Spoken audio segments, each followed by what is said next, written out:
안녕하세요. 저는 60대 초반의 평범한 주부입니다. 오늘은 제 아들과 며느리의 이야기, 그리고 제가 너무 늦게 알아버린 진실을 들려드리려 합니다.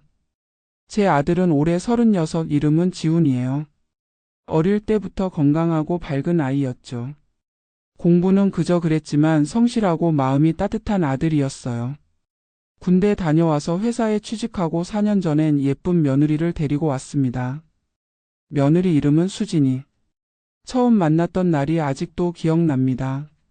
상견례 자리였죠. 저는 미리 상상했어요. 요즘 젊은이답게 수줍고 예의 바르고 제 눈치를 살피며 어머니 하겠거니 하고요. 그런데 수진이는 달랐어요. 첫 인상부터 눈빛이 또렷했습니다. 웃는 얼굴인데 눈이 흔들리지 않았어요. 말투도 또박또박 마치 준비된 사람처럼. 제가 가볍게 농담 삼아 요즘은 시집살이 안 시켜야지 하고 웃자 그 아이가 미소 지으며 이렇게 말하더군요. 네, 어머니 저는 누가 무리하게 대하면 바로 말할 줄 알아요. 그 한마디가 꽂혔습니다. 어머, 요즘 세대는 정말 다르네. 속으로 그렇게 생각하면서도 어쩐지 낯설었어요. 결혼 후에도 그 인상은 그대로였죠. 명절에 와도 말수가 적고 일은 잘하지만 감정 표현이 없었어요. 제가 같이 장 보러 갈래?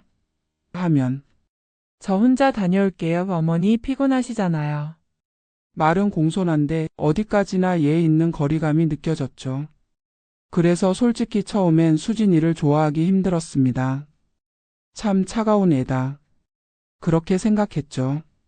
그런데 결혼 3년 차쯤 이상한 일이 시작됐어요. 작년 봄 오랜만에 아들이 집에 들렀는데 깜짝 놀랐어요. 지훈아, 너 왜 이렇게 말랐니? 정말 얼굴이 반쪽이 돼 있었거든요. 그랬더니 녀석이 웃으며 그러더군요. 엄마, 요즘 운동 좀 해? 단백질 식단 중이야. 그땐 그냥 그럴 수도 있겠다 싶었어요. 요즘 다들 몸 관리하니까요.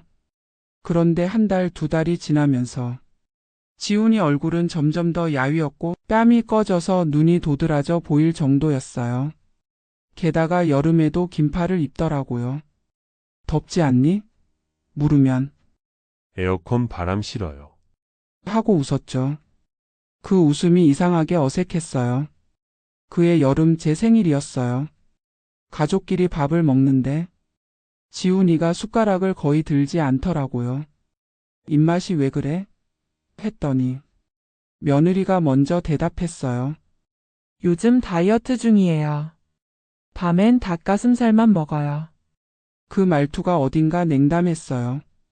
그래서 제가 그래도 너무 마르면 병 생긴다, 건강이 먼저지 하자 그 아이가 저를 딱 보며 이러는 겁니다. 문제라도 있으세요? 순간 가슴이 철렁 내려앉았어요. 그 목소리에 경계심이 묻어 있었거든요.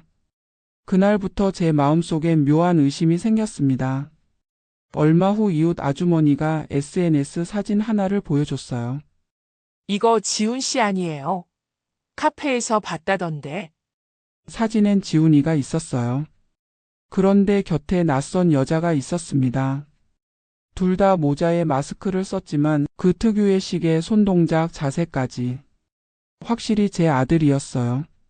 그날 밤 저는 잠을 이루지 못했습니다. 지훈이가 바람을 피우는 건가? 수진이가 알아버려서 냉랭해진 걸까? 아니면 둘 다 뭔가 숨기고 있는 걸까? 의심이 꼬리를 물었죠. 며칠 후 결국 저는 둘이 사는 집으로 갔습니다. 초인종을 눌러도 대답이 없길래 열쇠로 문을 열었어요.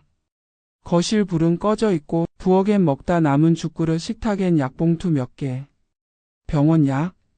손이 덜덜 떨렸습니다. 그때 방 안에서 며느리가 나왔어요. 어머니 연락도 없이 오시면 어떡해요? 그 말투 여전히 차가웠죠. 지훈이는 어디 있어? 출근했어요.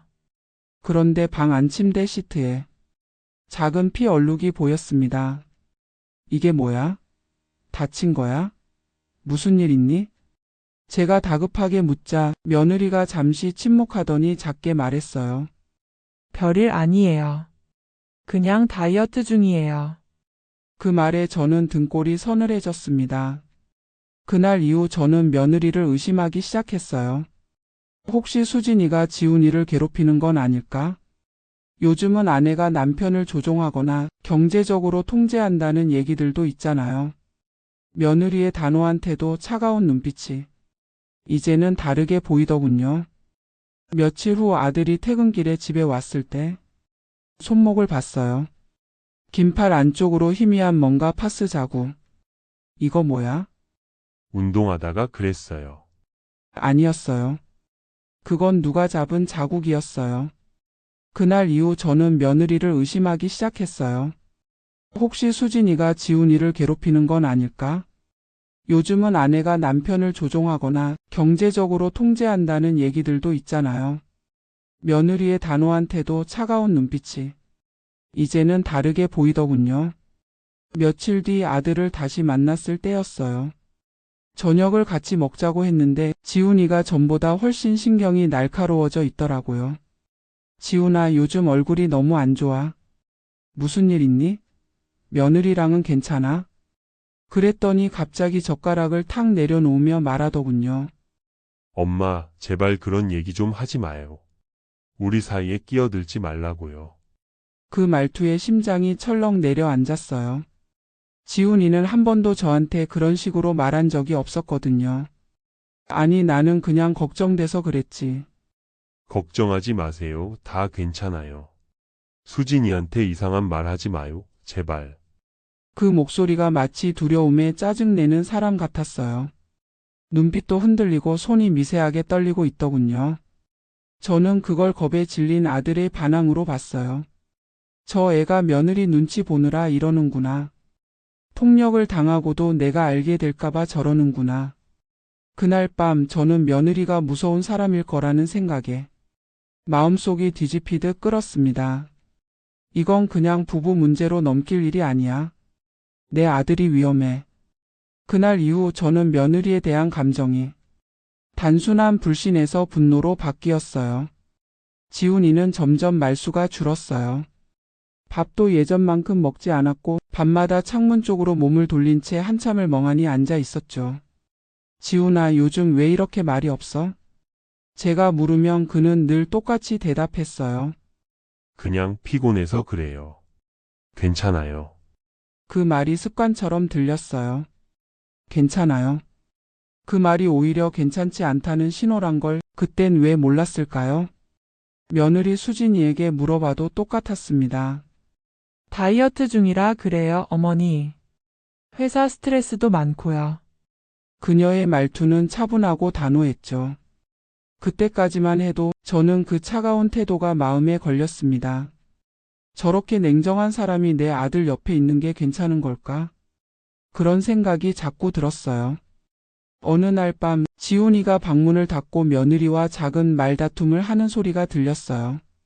무슨 말인지 또렷하진 않았지만 병원이라는 단어가 몇 번이나 들렸습니다. 그리고 문이 열렸을 때 지훈이는 제 눈을 피하며 낮게 말했어요. 엄마, 괜히 오해하지 말아요. 아무 일도 아니에요. 그때 저는 확신했어요. 무슨 일이 있구나. 하지만 애써 모른 척했습니다. 자식 일에 끼어들면 더 꼬인다는 걸 세월이 가르쳐 줬으니까요. 그래도 불안은 쉽게 가라앉지 않았습니다. 며느리의 표정이 점점 굳어가고 지훈이는 점점 더 까칠해졌어요. 며칠 후 며느리에게 전화가 왔습니다. 어머니, 다음 주에 잠깐 제주도 좀 다녀올게요. 무슨 일로? 그냥 싫어요. 둘 다 피곤해서. 그런데 사흘이 지나도 연락이 없었어요. 전화도 문자도 아무 답이 없었죠. 결국 저는 아들 회사에 전화했습니다. 지훈 씨요? 이번 주 병가 내셨는데요? 병가요? 그 순간 심장이 내려앉는 느낌이었어요. 분명 며느리는 여행 간다 했는데 회사엔 병가라고 했어요. 무슨 일이 생긴 게 분명했습니다. 며칠 후 밤이었습니다. 창밖에서 차가 멈추는 소리가 들리더니 지훈이 차였습니다. 급히 뛰어나가 문을 열었죠. 지훈아, 조수석 문을 여는 순간 심장이 얼어붙는 듯 했어요. 아들이 기절하듯 누워 있었고 입술은 새파랗게 질려 있었습니다. 손엔 링거 바늘 자국이 남아 있었어요. 지훈아. 그때 뒤에서 며느리 수진이가 울먹이며 말했어요. 어머니 죄송해요. 이제 제가 다 말해야 할 것 같아요. 그날 밤 저는 처음으로 며느리의 진짜 얼굴을 마주했습니다. 그날 밤 아들이 실려온 차 안에서 제 손끝이 얼어붙은 것처럼 떨리고 있었습니다. 지훈아, 눈 좀 떠봐 제발. 며느리는 그 옆에서 울며 말했어요. 어머니, 지훈이 병원으로 가야 해요. 그제야 보니 조수석 발치에는 병원 가방 하나가 놓여 있었습니다. 그 안엔 약봉투와 링거 세트 그리고 작은 노트 한 권이 들어 있었어요. 병원 응급실로 달려가면서 수진이는 울면서 털어놓기 시작했습니다. 어머니, 지훈이가 암이에요. 그 한마디에 머리가 멍해졌습니다. 뭐라고? 6개월 전 진단받았어요. 위암 사기예요. 이미 간으로 전이돼서 수술은 어렵다고 했어요. 세상이 멈춘 것 같았어요. 그동안 보였던 모든 이상한 행동들이 한순간에 다 맞춰졌습니다. 살이 빠진 것도, 긴팔을 입은 것도, 다이어트 핑계를 댄 것도, 심지어 제가 본 약봉투와 피 얼룩까지 모두 그 병 때문이었어요. 왜 나한텐 말 안 했어? 제 목소리가 떨렸습니다. 지훈이가 원했어요. 지훈이가? 어머니는 예민하시니까 혹시라도 병 얘기 들으면 더 힘들 거라고요. 수진이는 손수건으로 눈물을 닦으며 말했어요. 그래서 혼자 견뎠어요. 회사에도 말 안 하고 치료비는 제가 모은 돈으로 냈어요. 지훈이는 엄마 걱정할까봐 그렇게 일부러 까칠하게 군 거예요. 그제야 이해가 됐습니다. 며칠 전 저녁 식사 자리에서 내가 며느리 욕하던 말을 꺼냈을 때 지훈이가 왜 젓가락을 탁 내려놓았는지 그건 화가 아니라 눈물 삼킨 절규였어요. 후에 조수석에 있던 노트를 본 적이 있어요. 표지엔 생활기록이라 적혀 있었죠. 펼쳐보니 빽빽한 글씨들. 처음엔 일기인 줄 알았는데 곧 깨달았어요. 이건 수진이의 손글씨였어요. 페이지마다 날짜와 증상이 적혀 있었습니다. 체온 37.5도. 오늘은 식사 반 공기 성공. 구토심함. 새벽엔 옆에서 손잡고 있으니 안정됨. 약 복용 후 부작용 기록, 다음 진료 때 질문할 것. 약 먹기 싫다고 하면 따뜻한 물 먼저 주기. 기운 없을 땐 내 손 꼭 잡기. 글씨마다 한숨과 눈물 자국이 섞여 있었어요. 그 아래에는 이런 문장도 있었습니다. 지훈이는 엄마에게 걱정 끼치기 싫다고 한다. 나도 도와주고 싶지만 더 말하면 그 사람 자존심이 다칠까 봐 조심한다. 그 순간 숨이 턱 막혔어요. 저는 그 노트를 손에 쥔 채 울음을 터뜨렸어요. 그동안 얼마나 오해했던 걸까. 그 차가워 보이던 말투 뒤에 이런 진심이 숨어 있었는데 지훈이는 다행히 응급처치로 의식을 찾았어요. 하지만 의사 말이 체력이 많이 떨어져 있습니다. 지금부턴 회복보다 유지가 목표입니다. 그 말을 듣는데 눈물이 터져서 며느리 손을 꼭 잡았어요. 수진아 미안해. 내가 널 얼마나 오해했는지 몰라. 그 아이는 고개를 저으며 조용히 말했어요. 아니에요, 어머니. 저도 처음엔 자신이 없었어요. 근데 지훈이 옆에서 버텨야 하니까. 며느리의 눈빛이 그때 처음 제가 봤던 그 단단한 첫인상과 겹쳐졌습니다. 차가운 게 아니라 그건 포기하지 않으려는 강함이었어요. 며칠이 지나고 지훈이가 잠든 새벽이었어요. 수진이가 병실 복도에서 혼자 노트를 들고 있었습니다. 그거 뭐야? 제가 물었죠. 그녀는 살짝 웃으며 건넸어요. 지훈이가 쓴 거예요. 어머니께 전하고 싶대요. 노트엔 삐뚤빼뚤한 글씨로 이런 문장이 적혀 있었습니다. 엄마, 수진이가 없었으면 저는 진작 무너졌을 거예요. 살고 싶은 이유가 없었는데 수진이가 매일 웃어주니까 아직 살아있어요. 그 밑엔 작은 그림 하나가 그려져 있었습니다. 작은 병실 침대 위에 두 사람이 손을 맞잡은 모습. 그 옆엔 우리 셋 행복하자라는 글씨. 셋? 제가 고개를 들자 수진이가 조용히 배를 감싸며 미소 지었습니다. 임신했어요. 병원에서는 위험하다고 했는데 지훈이가 너무 기뻐했어요. 순간 제 눈앞이 흐려졌습니다. 그 아이는 단지 며느리가 아니라 제 아들의 마지막 희망이었어요. 지훈이가 병원에 입원한 지 3달이 지나면서 놀랍게도 상태가 조금씩 좋아졌어요. 식사도 조금씩 하게 되고 얼굴에도 핏기가 돌기 시작했죠. 의사도 고개를 갸웃했어요. 이 정도 회복은 드물어요. 가족 덕분이겠네요. 그 시기 며느리 수진이의 배도 서서히 불러왔어요. 그 애는 여전히 씩씩했습니다. 어머니, 아기가 발길질해요. 그래? 어디 보자. 아휴, 힘이 장사네. 그때마다 지훈이는 웃었어요. 엄마, 얘 진짜 축구선수 되겠어요.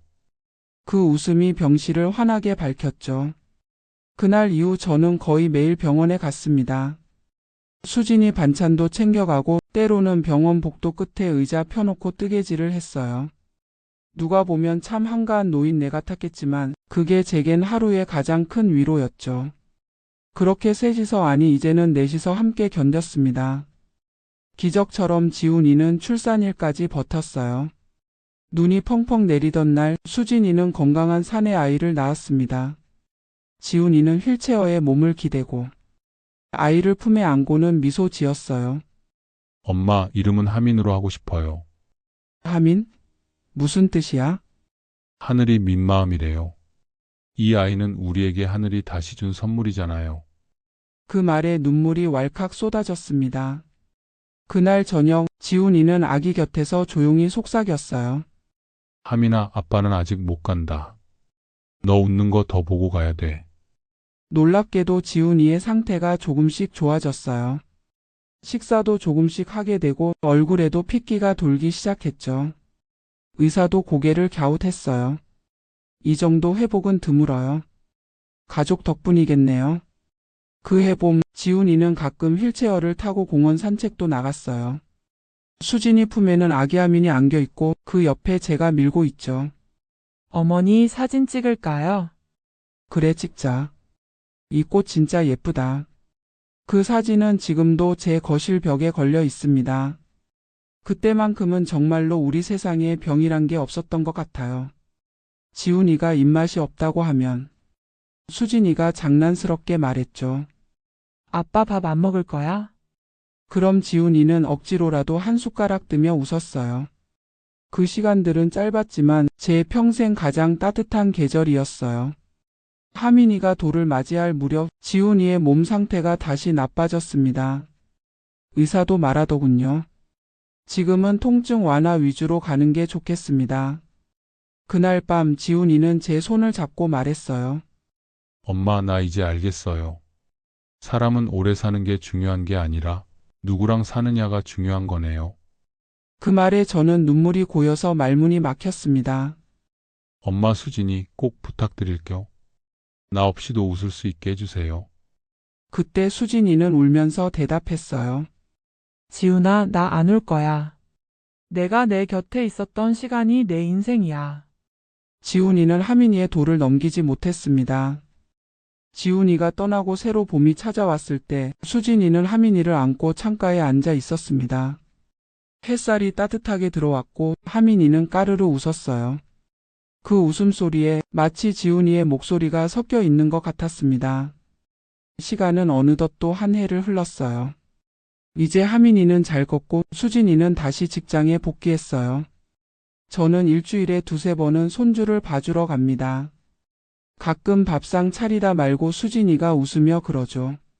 어머니 지훈이가 살아있었다면 이제 야근한다고 또 혼났을 거예요. 그래, 내 말대로 그럴 거야. 걔는 늘 내 걱정만 했으니까. 그럼 둘이서 한참을 웃어요. 웃다가 서로 눈시울이 빨개지기도 하고요.